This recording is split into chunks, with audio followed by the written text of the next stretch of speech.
nosím klobouk kouzelníka Pokustóna a v něm bydlí dva králíci, Bob a Bobek.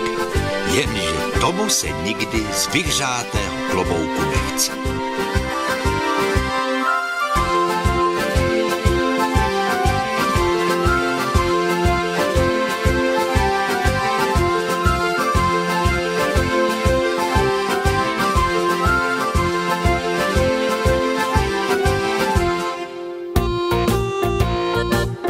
Bobku, vstáváme, cvičíme, sportem zimě čelíme. Ale kam to letíme? Prosím tě, neříkej, že na jih. Na jih, Bobku, k jižnímu pólu. Tam bude teď teploučko, viď? Tepák, tam hochu mrzne i v červenci. Otoč to k jinému pólu, někam, kde je teplo, i v prosinci. Prosím tě, to nejde. Póly jsou bohužel jen dva a na obou je zima jako na Sibiři. Tak to nás zahřeje jedině můj ovocný pytlíkový čajíček. Zvu tě, Bobe, koukej toho cukru okolo.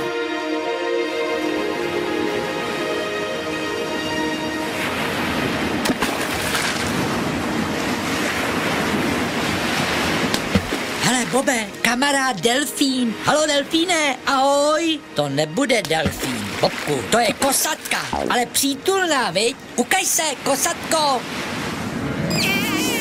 Teda, říkal jsi kosatka, Bobe, vždyť to je zubatka. Radši necháme na pokoji. Pěkně v klidu posnídáme.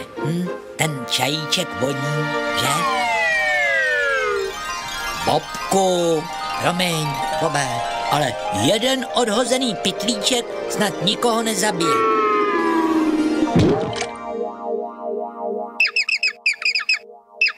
Paní, já nerád. Ty jsi to vyměl, Bobku.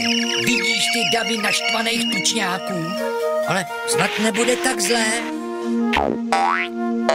Koukej, Bobe, jak jsou milí a legrační. Uličníci, to nemáte koš na odpadky? Že se nestydíte? Bobe!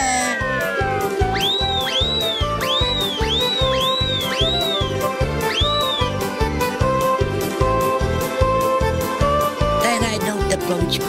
Kolik myslíš, že je na sluníčku? No, aspoň 35 stupňů. Jako u nás u rybníka. Tak hurá do vody. Ale mínus, Bobku, mínus. Co to? Bobe, slyšíš to strašlivý ticho?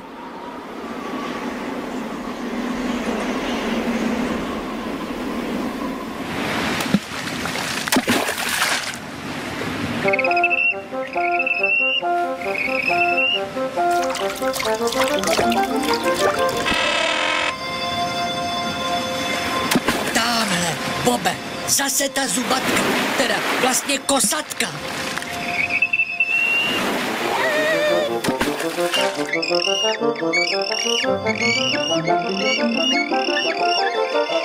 Ta zubatka je pěkně vyděsila, viď? A jak je to najednou nevlídno a pusto. Úplná Antarktida. A hele, támhle něco zapomněli. Vejce a pěkně kulatý.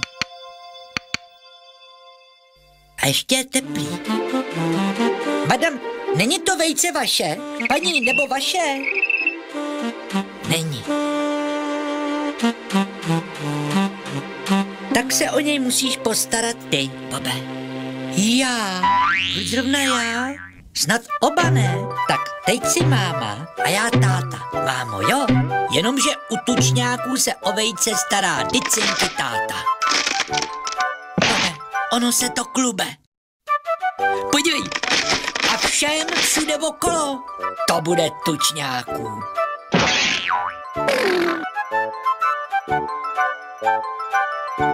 No, ale tenhle je náš. A vy jste kdo? No já jsem přece tvůj tatínek, Bobek. A já jsem tvoje máma, Bob. Ne, bojím. Mami, synáčku. Maminečko.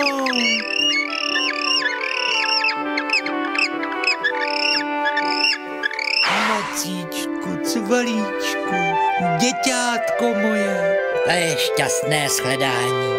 Jako ve snu, ale mně se to nezdá.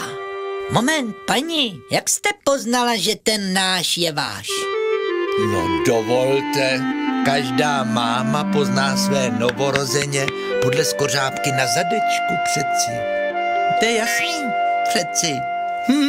Ahoj, kluci.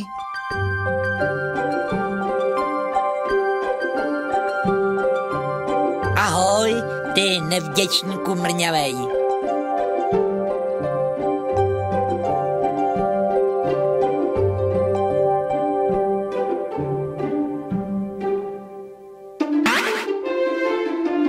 Bobe, poslyš, jak ty bys mě poznal třeba v Austrálii, kde jsou miliony králí, když nemám na zadečku skořápku? No, přece podle ocásku, Bobku. Hele, nech si ty vtípky, kamaráde, a pojď radši spát. Dneska si pořádně schrupneme, Bobku. V těchto končinách trvá noc půl roku. Teda, to se těším. Dobrou noc.